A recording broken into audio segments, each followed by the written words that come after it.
तमाम मतभेदों, सीटों की खींचतान, प्रत्याशियों की पेचीदगी और बैठकों के एक लंबे दौर के बाद आखिरकार बिहार में इंडिया गठबंधन की गाड़ी पटरी पर आ गई है। दिल्ली में लगातार 3 दिन तक बैठकें हुई। तेजस्वी यादव खुद बैठक में शामिल हुए और आज पटना से सीट बंटवारे का औपचारिक ऐलान कर दिया गया। बिहार की 40 सीटों में से आरजेडी 26 सीटों पर चुनाव लड़ेगी, जबकि कांग्रेस के खाते में 9 सीट दी गई है। इसके अलावा सीपीआई एमएल को 3 सीट, सीपीआई और सीपीएम को 1-1 सीट मिली है। आज पूरा महागठबंधन दल आपके समक्ष है और ये परिणति है एक प्रगतिशील विकल्प देने की, एक जुमले के खिलाफ हकीकत की राजनीति की। बिहार में 7 चरणों में चुनाव होने हैं। पहले चरण में जिन 4 सीटों पर मतदान होगा वो चारों सीटें आरजेडी के पास है। 19 अप्रैल को होने वाले मतदान में औरंगाबाद, गया, नवादा और जमुई सीट शामिल है। इन सभी 4 सीटों पर आरजेडी के प्रत्याशियों ने नामांकन भी दाखिल कर दिया है। खास बात यह है कि इसमें से औरंगाबाद सीट कांग्रेस मांग रही थी, लेकिन आरजेडी की शर्तों के आगे उसे झुकना पड़ा। बिहार में दूसरे चरण के लिए सीमांचल की सीटों पर 26 अप्रैल को मतदान होगा। यहां कांग्रेस को सबसे ज्यादा सीटें मिली हैं। किशनगंज, कटिहार और भागलपुर सीट कांग्रेस के खाते में गई है, जबकि पूर्णिया और बांका पर आरजेडी अपने उम्मीदवार उतारेगी। बिहार में इंडिया गठबंधन के बीच सबसे ज्यादा पेच पूर्णिया लोकसभा सीट पर ही फंसा था। अभी भी पप्पू यादव इस सीट से चुनाव लड़ने की जिद कर रहे। जैसे ही सीट बंटवारे का औपचारिक ऐलान हुआ, पप्पू यादव ने फिर से अपने इरादे जाहिर कर दिए। सोशल मीडिया पर लिखा, सीमांचल कोसी जीतकर देश में कांग्रेस की सरकार बनाएंगे, पूर्णिया में कांग्रेस का झंडा लहराएंगे, राहुल जी को प्रधानमंत्री बनाएंगे। कांग्रेस की झंडा ही पूर्णिया में रहेगी। मेरे जीवन के मरने जीने का एक ही संकल्प है, 5 साल के अंदर बिहार में 40 के 40 सीट कांग्रेस के नेतृत्व में खड़ा हो। कांग्रेस की झंडा से न मुझे कोई अलग कर सकता, न मैं अलग होऊंगा। कांग्रेस में पप्पू यादव ने अपनी पार्टी का विलय इसी शर्त पर कराया था कि उन्हें पूर्णिया से चुनाव लड़ाया जाए, लेकिन आरजेडी ने यह सीट नहीं छोड़ी। हालांकि अब पप्पू यादव ये भी कह रहे हैं कि अगर राहुल प्रियंका मना कर देंगे तो वो पूर्णिया की जिद छोड़ देंगे। कांग्रेस को नंबर 1 करने आए हैं और कांग्रेस की ताकत बनने हम आए हैं, एक सच्चे सिपाही की तरह। लड़ूंगा तो पूर्णिया, यदि कांग्रेस कह देगी कि छोड़ दीजिए, नहीं लड़िए, पार्टी को हमें कह देगी, तो मैं किसी कीमत पर नहीं लड़ूंगा। राहुल गांधी जी सिर्फ प्रियंका जी के प्रति मैं प्रतिबद्ध हूं। उनके फोन जब आएंगे तो निश्चित रूप से पप्पू यादव का संकल्प जो है वो रहेगा। पूर्णिया के अलावा पप्पू यादव के लिए जिन दूसरी सीटों पर गुंजाइश बची थी वो भी आरजेडी के खाते में चली गई है।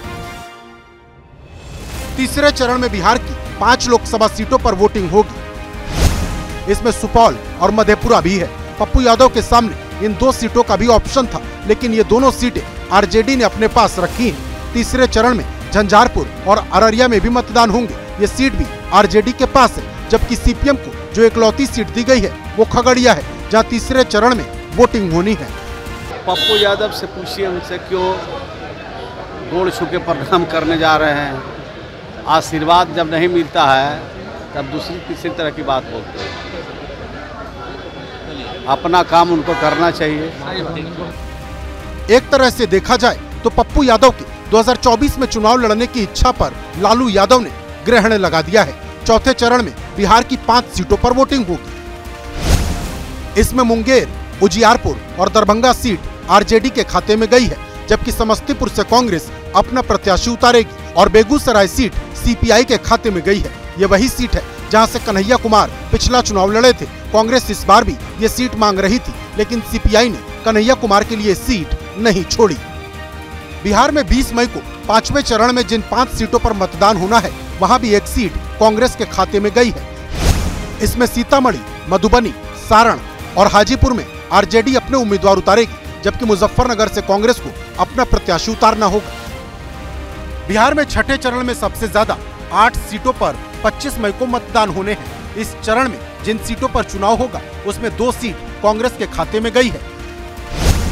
इसमें एक है पश्चिमी चंपारण और दूसरी महाराजगंज। जबकि बाकी की 6 सीटों पर आरजेडी अपने उम्मीदवार उतारेगी। वाल्मीकि नगर, पूर्वी चंपारण, शिवहर, वैशाली, गोपालगंज और सिवान पर आरजेडी के प्रत्याशी होंगे। इसमें से सिवान सीट लेफ्ट मांग रही थी।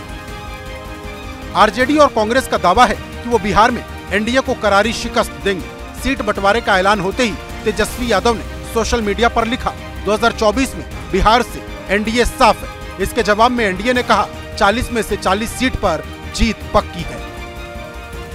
मजबूती से पूरा एनडीए लड़ रहा है और पूर्ण रूप से बिहार में 40 की 40 सीट भारतीय जनता पार्टी और एनडीए जीतने का काम कर रही है। आरजेडी कांग्रेस में बात बन गई है, क्या इसमें कुछ उससे क्या फर्क होना पड़ना है? पहले से पता है कि बात बननी ही है, कुछ होना नहीं है। बिहार में पिछले बार भी वो लड़े थे, इस बार भी लड़ेंगे, उससे कोई फर्क नहीं पड़ता है। बिहार की 40 की 40 और ये सिर्फ बिहार का माहौल, देश में भी 400 पार का जो लक्ष्य प्रधानमंत्री जी ने दिया है उसको हम लोग सरलता से पार करते हैं। बिहार में 7वें चरण की सियासी लड़ाई भी 8 सीटों पर होगी। 1 जून को मतदान होंगे। इस चरण में महागठबंधन के सभी दलों की परीक्षा होगी।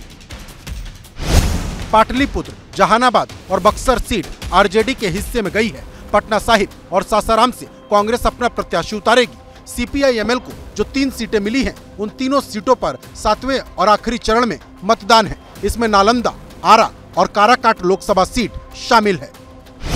महागठबंधन ने सीट बंटवारा तो कर लिया, लेकिन अब दूसरी चुनौती इन सीटों पर मजबूत प्रत्याशी उतारने की होगी। हालांकि महागठबंधन के नेताओं का दावा है कि एनडीए इस बार बिहार में हवा हो जाएगा।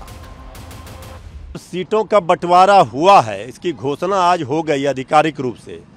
तो फिर जो सीट जिन दलों को मिला है, सभी दलों के नेतृत्व की सहमति से सब कुछ तय हुआ है। अब कहीं कोई विवाद नहीं रहा। बिहार में 40 सीट पर महागठबंधन चुनाव लड़ रहा है।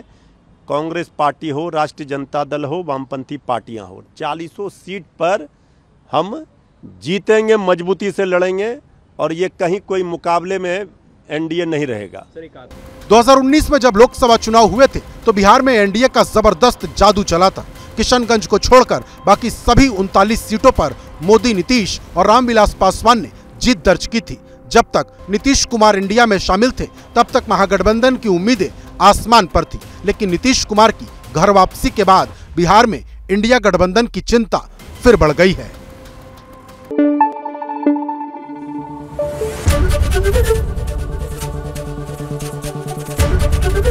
एबीपी न्यूज़ आपको रखे आगे।